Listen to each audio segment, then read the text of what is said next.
Covid vaccine की वजह से साइड इफेक्ट होने के तमाम दावों के बीच में टीका बनाने वाली कंपनी एस्ट्राजेनेका ने बड़ा खुलासा किया है।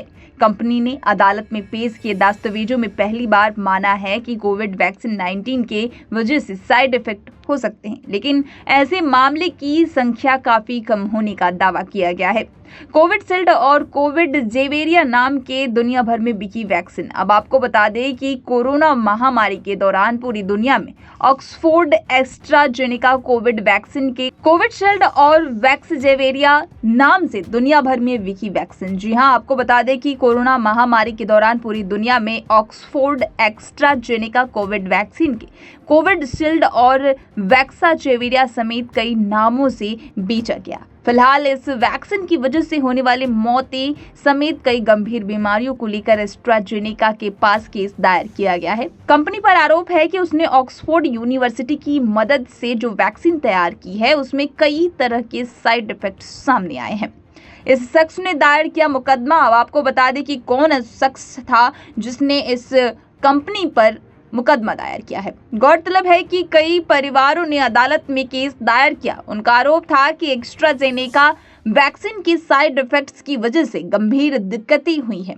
कंपनी का कबूलनामा इसलिए बेहद अहम है क्योंकि इससे टीकाकरण के संभावित खतरे की बात स्पष्ट हो गई है। इस मामले में जेमी स्कॉट ने मुकदमा दायर किया था। उन्होंने अप्रैल 2021 में एस्ट्राजेनेका वैक्सीन की डोज ली थी, जिसके बाद उन्हें परमानेंट ब्रेन इंजरी से जूझ रहे हैं।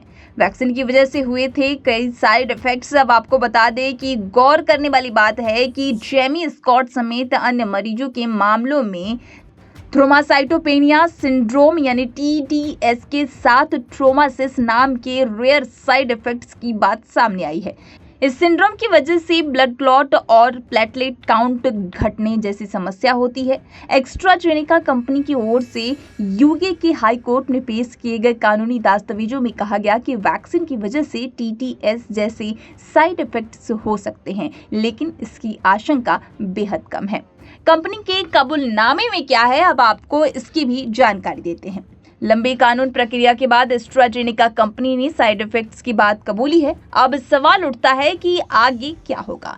अगर कंपनी कुछ खास मामलों में वैक्सीन की वजह से गंभीर बीमारी या मौत होने की बात मानती है तो उसे भारी मुआवजा देना पड़ सकता है। अहम बात यह है कि एस्ट्राजेनेका के कबूलनामे के बावजूद कंपनी वैक्सीन में कमी होने या फिर इसका व्यापक दुष्प्रभाव होने का दावा सिरे से खारिज करती है। अब यूके में इस्तेमाल नहीं होती है यह वैक्सीन। अब सवाल ये उठने लगा है कि इस तरह के प्रॉब्लम्स आने के बाद यूके में जो इस वैक्सीन का इस्तेमाल किया जाता था उसे रोक दिया गया है। गौर करने वाली बात यह है कि सुरक्षा संबंधित मामलों को देखते हुए यूके अब ऑक्सफोर्ड एस्ट्राजेनेका की वैक्सीन इस्तेमाल नहीं की जा रही है। हालांकि कई इंडिपेंडेंट स्टडीज में इस वैक्सीन को महामारी से निपटने के बेहद कारगर बताया गया। वहीं साइड इफेक्ट्स के मामलों की वजह से इस वैक्सीन के खिलाफ जांच शुरू की गई और कानूनी कार्रवाई की गई है। आगे देखना यह है कि आखिर क्या होता है इस मामले में। इस तरह की तमाम जानकारियों से रूबरू होने के लिए पंजाब केसरी.com को लाइक, शेयर, सब्सक्राइब करना ना भूलें। धन्यवाद।